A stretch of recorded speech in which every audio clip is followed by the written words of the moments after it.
This is the NFL Play Football Podcast, and I'm Jeff Fisher of High School Football America.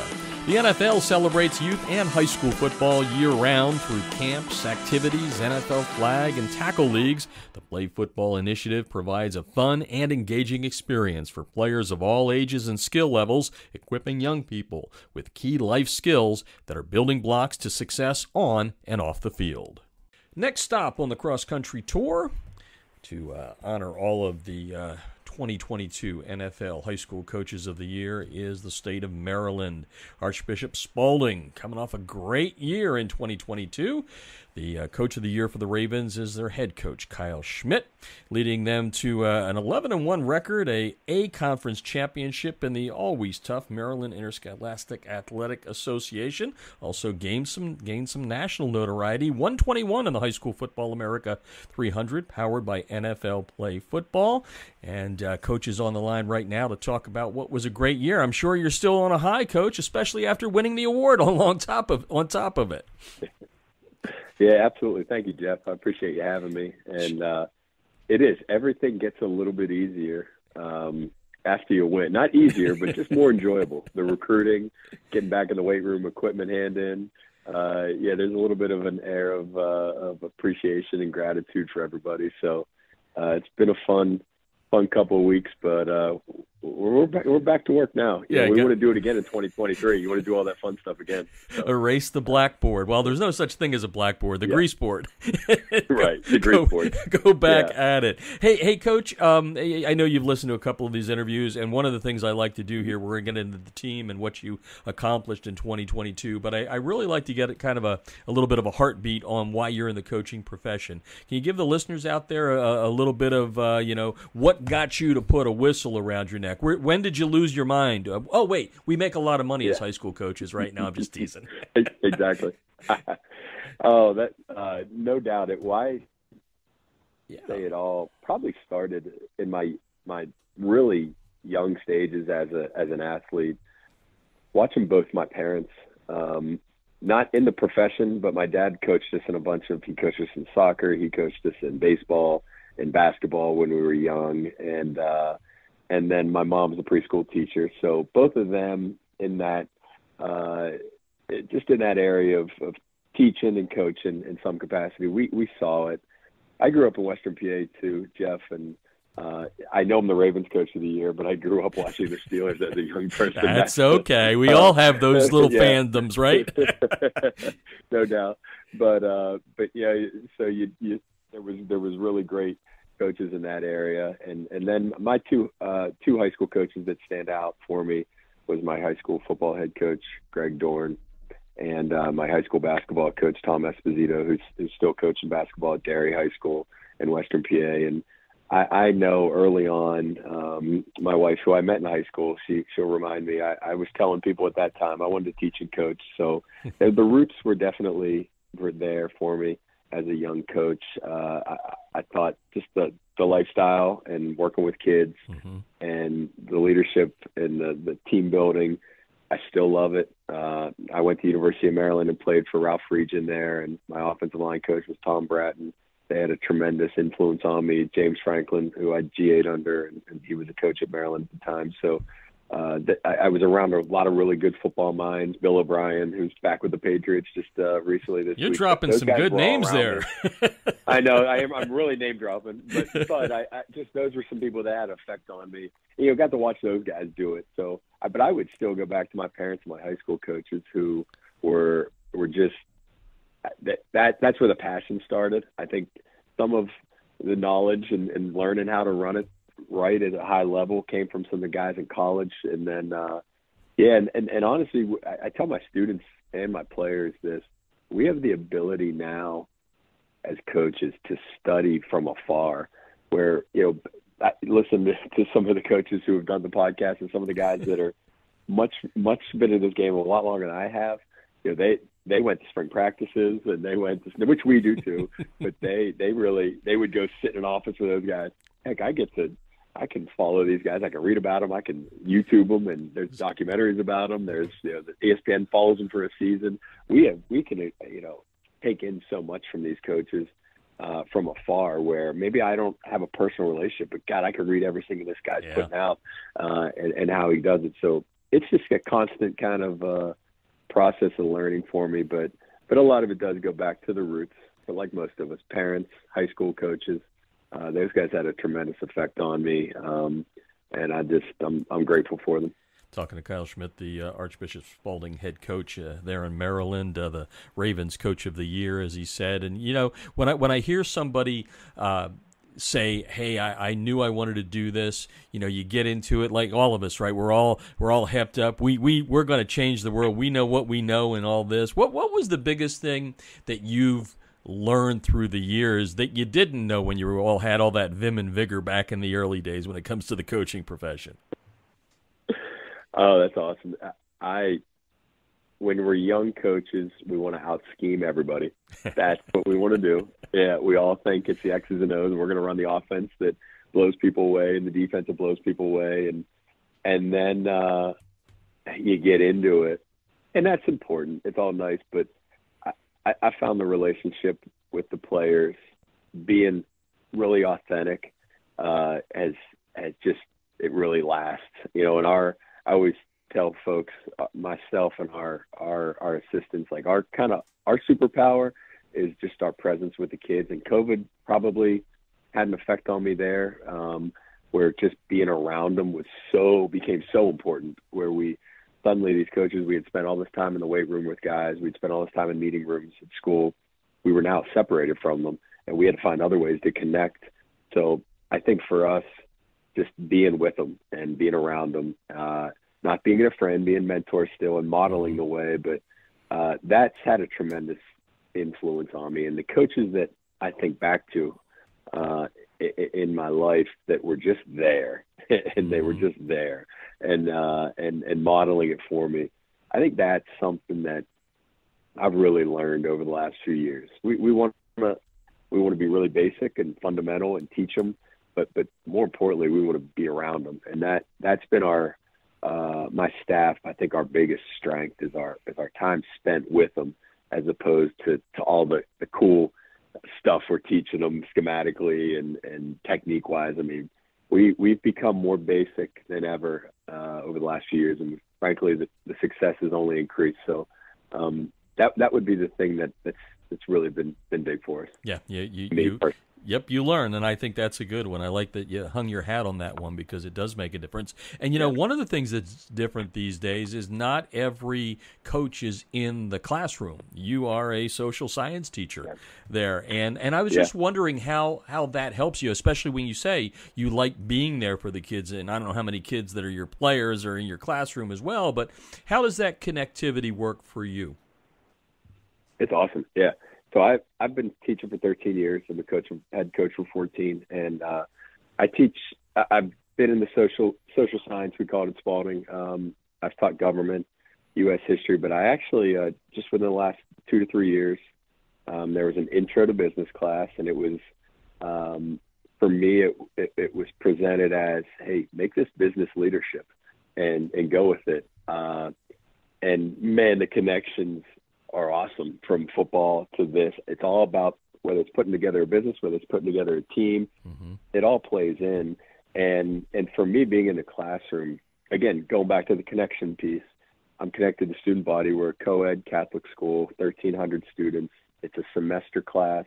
So I'll now teach, in the range of about 160 to 200 kids in a year between the two semesters. And for me, it's a connection to our student body.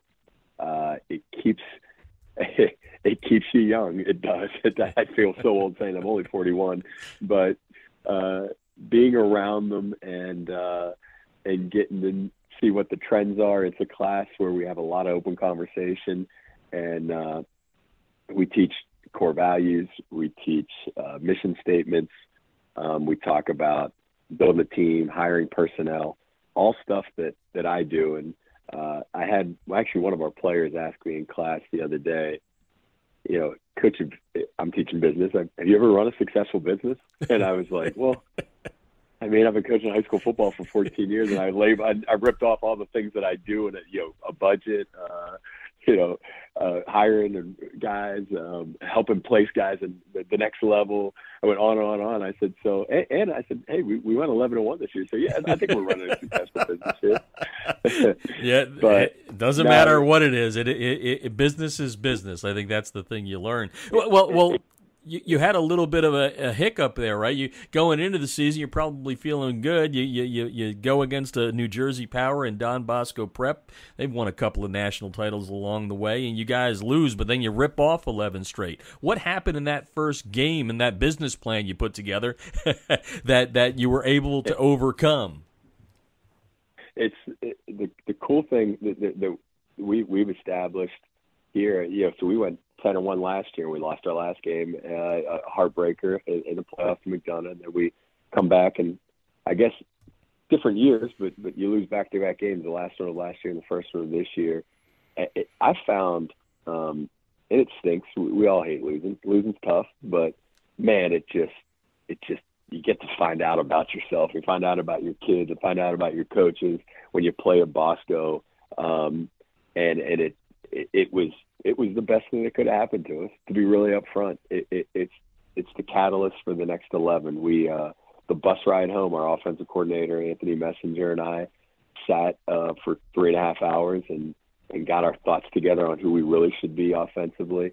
Our defensive coordinator, Tyrone Forby, was having a similar conversation with the defensive staff on the other bus, and we made some changes. That you lose like that, and the urgency to make changes schematically or personnel wise are it's kind of just hurried. It's increased, and I think our kids were kind of galvanized. We didn't play well early. We were really young last year, but we played a really good second half. Hung with them. A team that we had a tremendous amount of respect for. We're going to play again this year, and the vibe was good. The vibe was good. Our leaders stepped up and gave our kids a chance to kind of just come together a little bit closer. And then 3 months later, we're MIAA champions. So it's one of the best things that could happen to us. The losses are tough. I think we all remember them a little bit better than some of the victories. Unfortunately, that's the nature of the sport. But honestly, we got together and as a team kind of became closer, and it changed our season. So I never look back at it as a bad thing. Every loss there's a lesson in there somewhere, and the Bosco game had plenty of them. Yep, it sounds like cliche, but it's absolutely true. Kyle Schmitt on the line. Spalding's head coach, Ravens Coach of the Year, joining us today on the NFL Play Football podcast. Before we dive into your coaches and your players that were integral in you winning the Ravens Coach of the Year award, I thought it'd be kind of cool if you talk to the listeners out there. We always hear about the Washington Catholic Athletic Conference, right? But I, being growing up in the eastern part of Pennsylvania, also know the MIAA is also pretty darn good. So I'm going to have you put on your ambassador hat there for a moment or two and talk about the quality of football that you guys play in the league. Yeah, definitely. So we and then understanding high school football in Maryland in the private schools, there is recruiting, Jeff, at our level. And I've heard all that. Private schools, yes. we all recruit. All private schools recruit their students, or else there would be no schools. But we often, we fight those battles. And I have great friends, honestly, in both leagues at this point, having been there for 14 years. But the depth of our league is long and wide, from Baltimore down to Anne Arundel County, where we're at, to Annapolis, even out to Frederick. And the WCAC is great. They have 4 really national powers in that league, and we do typically play one per year. But the MIAA, and the history of Calvert Hall and Loyola, who played the Turkey Bowl, which has been the longest standing, Thanksgiving Day game, which is always a big deal in this area. Mount St. Joe's in Baltimore, which has had multiple NFL players. Our biggest rival, we play at the end of the year, to Gilman and McDonough, which is another long rivalry, and multiple Division I and NFL players from both of those schools. There's a mix. It's not all Catholic schools. There's independent schools in the league as well. And then there's also a B conference, which has powers like St. Mary's and Archbishop Gurley and Boys Latin, St. Paul's, John Carroll, Concordia Prep, some really good football and depth of football in the area. And we're thrilled to be at the top of it right now. Baltimore is an awesome city. It's a blue-collar town. The Ravens set that kind of mark. We all kind of fall in line. Obviously, the University of Maryland down the road as well, my alma mater, Towson football in the city. So the MIAA, I think, kind of is the symbol for high school football in the state. It's all Maryland teams. It's not D.C., no Virginia. It's all Maryland. And it's competitive. It's extremely competitive, and that keeps your edge. And we were able to dominate the league at times this year and been very good at it the last 2 years. But like I said, we don't have a feeder school. We're in a public school where all our guys in our backyard are going to be there year in and year out through a great youth program. We have to actively put together our team. Now, we're not a school that takes a lot of transfers, and we don't add onto our team throughout the 4 years, but we have to put together great freshman classes. We got to stay sharp schematically because the league is you play the best teams twice a year. That's how it is, much like the WCAC. You're going to play the best teams twice a year, and we all know how hard that is to beat a team twice. And so it's really competitive. It's fun to be a part of. As I mentioned, a lot of the coaches at this point are friends. We all are connected. Two of my coaches coach in the league. Dee Ballard at Severn School and Troy Gibson at St. Paul's are both in the league now. So it's great football. It's also great basketball. We have a baseball program that's one of the best in the nation and won the league last year as well. And then the girls' sports as well. They're in the IAM, which is sort of the sister league to the MIAA. So it's overall one of the best, I think, sports leagues in the country from a private school standpoint. And we're really honored to be at the top of it this off season. So 2023 is on its way though. Yep, you put your bullseye right on the chest there and said, "Okay, we're reigning now. Now let's see what we can do. Make it back to back." Kyle Schmitt on the line, Archbishop Spalding, the Ravens Coach of the Year, and Coach, I mentioned it before we went into that question there. You can't win this award without players and without a staff. So let's start on the staff side of things. Tell us by name some of the guys that get it done for you. Don't leave anybody out because that'll get you in trouble. But take a little bit of time here to wax eloquently about those guys that helped you get the name on that award. Absolutely, yeah, I appreciate it, Jeff. Those are the guys that get the least credit, really. That from a program standpoint, the head guy behind every Coach of the Year is just a phenomenal staff and honestly, as I always say at our banquet, wives and girlfriends and families of that staff as well. Yeah. So I won't name all of them, Jeff. Thank you. I appreciate that. We only got a limited time, but hit them all. I'll start quickly though. Our defense coordinator Tyrone Forby has been with me for 10 years. I think he's the best D coordinator in the area. He's cutting edge schematically, but ultimately the kids play really hard for him, and he's built a great defensive culture that's kind of resonated throughout our program. His assistants our assistants on defense, Justin Carey with the D-line, Tyler Young at outside backers, Joe Neary inside backers, Miles Edmonds with the DBs do an excellent job. They're detailed and tough. Offensively, we have a young coordinator, Anthony Messer. I used to call the plays, but Anthony, 25 years old, took over. And my emphasis probably more with the O-line and the offense than on the defensive side of the ball. But Anthony did a wonderful job this year. Calling plays, building a rapport with our quarterback, Malik Washington, who was special. And then a new O-line coach, Howard Duncan, in his first year, and coaching the position that the head coach specializes in. Never easy, as we know. And Howard did an excellent job there with Jack Hanratty at receivers, made a tough group, blocked the perimeter really well. And our running backs coach, Nick Vermillion, did an excellent job as well with the group, a 1,300-yard rusher back there.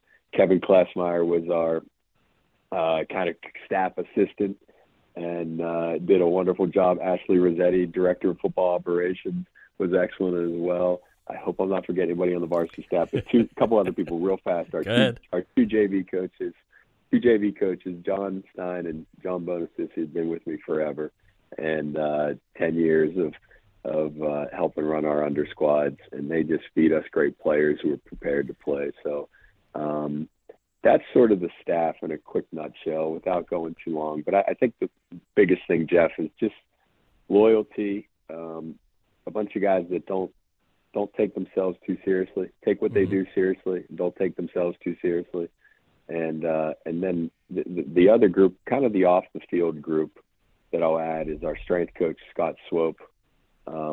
We're the strongest team in our league, and I've had coaches from other programs say that to me and say, man, your guys are tough, they're strong, and they're durable, and they're not injury riddled throughout a long season, which is a tribute to our trainers, Kelly Crow and Jenna Pearson. So, but that crew they also build the connections with the players, where I don't have to be every player's guy, and I have assistants that have great relationships with our kids, and he can alert me if something's up, from the strength coaches to the trainers to the coaches. So, and I think I squeezed a lot of names in there. If I did forget anybody, I apologize. But I think our staff doesn't do it for the credit. They do it because they care about our kids and they care about Spalding. And I'm just really grateful for them. They're the best, and we have great continuity. Many of them have been here my full 10 years at Spalding. Some with my previous stop at Appleton High School. So I've been with a lot of them for a while, and they say they're all coming back to do it again. So we're excited about it. There you go. Well, and I just thought of something. You should play that little segment there for your class, because it sounds like what you just described there, by allowing your assistants to do what they do. It sounds like you were the CEO. You are the CEO of the Spalding football team. I thought I'd just help you out in the classroom a little bit. I appreciate it, Jeff. No problem. Hey, and you know what? I coached the unit that nobody wants to coach the special teams, which was a blast. And I love doing specials. You get to coach every kid. So, but yeah, I definitely, there you go. I'm the CEO. I am going to use that. CEO of Spalding, Kyle Schmitt, the Ravens Coach of the Year, number 121 in the national rankings last year in the High School Football America 300, powered by NFL Play Football. Time to flip it to the other side of the coin there. We got the staff in. I can't have you go through every player's name, obviously, but I what I've said to every coach is, let's get some of the captains in there, some of the guys you feel, did the job for you on the field, in the leadership category, all of that. So take it away. Yeah. We had a small group of seniors this year, Jeff, which was probably rare. We graduated a massive bunch the year before with about 16 guys that went on to play college football. So there was definitely a void that I think there was a concern program school-wide of like, how they're going to be. And then after the Bosco result, it was like, well, it could be a long year. And we just had a resilient group of seniors that just, man, they laid it. They were all about, they're real Spalding guys. That's a term we use to describe a kid in our program that just does all the little things right. It's not about talent. It's about the character and the toughness and the commitment. So just a couple of senior captains. On the offensive side of the ball, Dylan Jones, left tackle, was the leader of the group up front. Our receiver, Max Moss, had, frankly, a historic year. He's headed to JMU to play receiver. Max had 21 touchdowns on the season receiving, including 4 in a game against Gonzaga from that WCAC. And running back Hakeem Sims was special, 1,300-yard rusher as a senior. The one underclassman who deserves a significant credit was our quarterback, Malik Washington, who's a sophomore, and is going to be a Power 5 player and one of the best quarterbacks probably in the East Coast, not the country, in the class of 2025. And he was special for us as well, leading that group. And on the other side of the ball, we had 2 senior linebackers that were special. Gio Boone, who's headed to Sacred Heart. Gio's a 2-year starter at linebacker, had a wonderful year. A converted safety at one time quarterback who just found his way in the linebacker spot. And then kind of a guy that characterized Spalding football was our linebacker, P.J. Pokness, who played outside backer, was a captain each game, wore number 1 for us. You all know the respect that guy gets on a football team. And PJ had 2 pick sixes on the year, has a 4.5 GPA. It's going to be in engineering. Hasn't made a final decision on college yet, but that's a Spalding guy. That's the term we use to describe it. He would, it'd probably be his picture in the Spalding football dictionary when it says Spalding guy is PJ. And Tyler Brown will be the last name on in the secondary. Tyler's a junior who luckily is coming back, and Tyler had 7 interceptions in our secondary, and really had a great year leading a bunch of underclassmen in there. But our kids were phenomenal. I don't want to leave any out, but like you said, I can't name them all. Yeah. But that was sort of our initial core on both sides as I go through it. And Keyshawn Flies, I'll leave one more as maybe the best defense player in the MIAA, who's a junior, as our inside backer. You guys are young. And special. We are. We turn 15 starters next year, Jeff. So that's exciting for us. Very exciting. I better add that into the algorithm when we're doing those preseason rankings. Love to hear that. Kyle Schmitt on the line here. We're going to wrap up with the reason you're talking to us today. You were the Ravens Coach of the Year. You were honored. I think it was in December, somewhere around the holidays, I believe, to be down there on Christmas the field. Eve. Yeah, well, not a bad Christmas Eve gift for you. What's it like? Because they had all of the coaches there on that at that game, didn't they? Like all the weekly winners, or they did. Yeah, they did. They had every weekly winner at the game. Yep. So the question is this: what does it mean to the coaching community there in the Baltimore in the Maryland area that the Ravens, and the NFL does it, of course, with all of the teams, but in particular here with the Ravens? What does it mean that the NFL is reaching down into the roots of the game for you guys? It's awesome. It's a tremendous honor.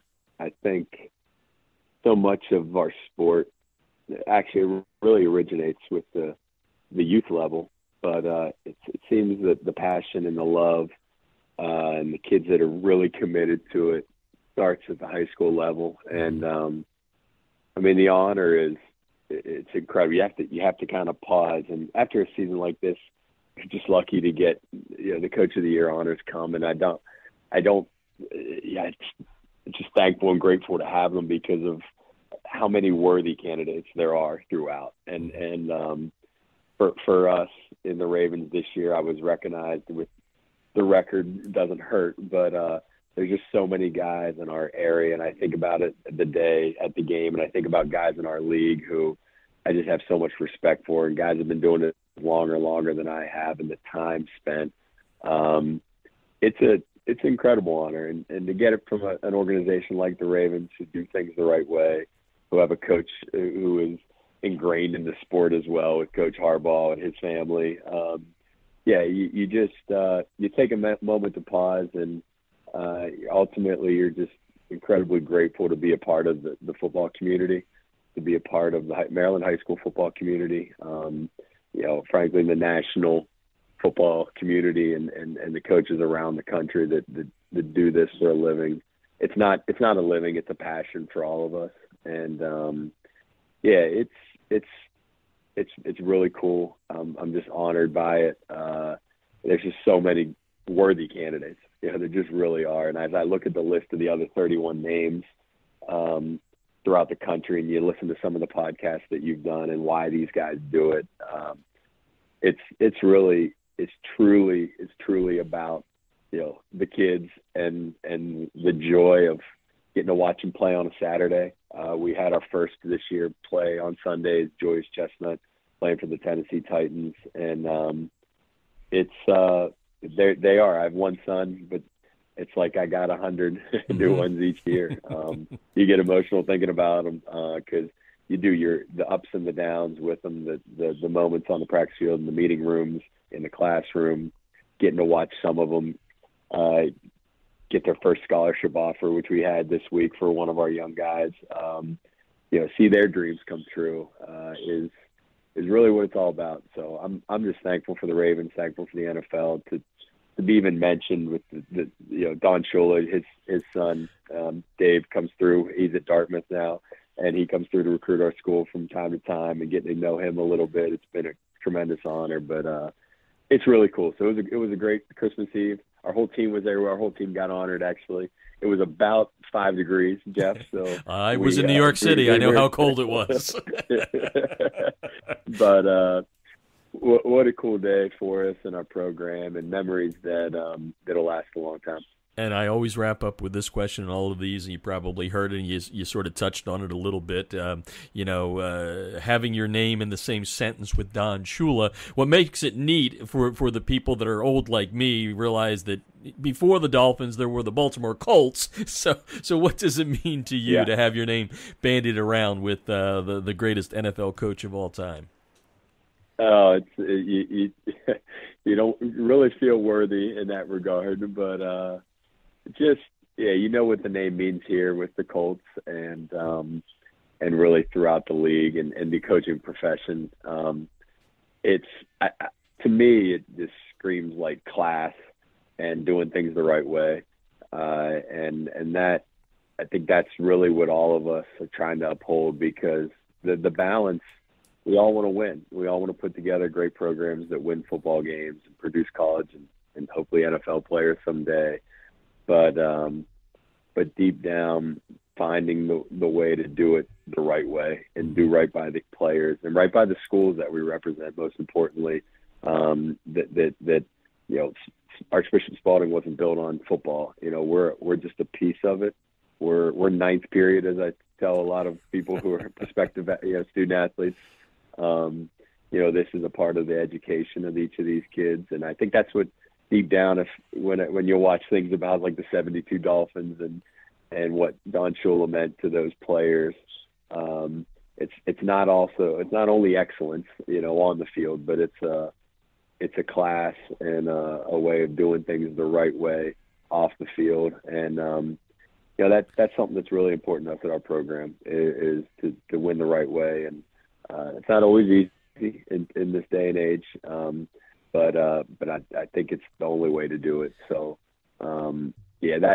that's sort of what, watching Coach Shula from afar and studying him and some of the other legends of the sport, that's really important to me. So we're proud of how we've done it so far, and want to keep doing it that way. Well, as we've said throughout this, it looks like you're doing a pretty darn good job as the CEO of Spalding Football. It seems like you're a real student of some of the people before you, and that's a great thing. Well, we appreciate you taking the time with us, and as I've said to everyone, and you mentioned it earlier, the coaching profession is so wonderful because those people have two families. No matter how small their real family is, they've got that big one too, and it's important to us to salute you guys and understand that you make a real difference in so many people's lives out there. And we just appreciate you taking the time, and congratulations on being the Ravens Coach of the Year. That's the NFL Play Football Podcast. Coaches, don't forget to check out playfootball.nfl.com for some great resources to help you improve in the coaching profession. I'm Jeff Fisher of High School Football America, and you've been listening to the NFL Play Football Podcast.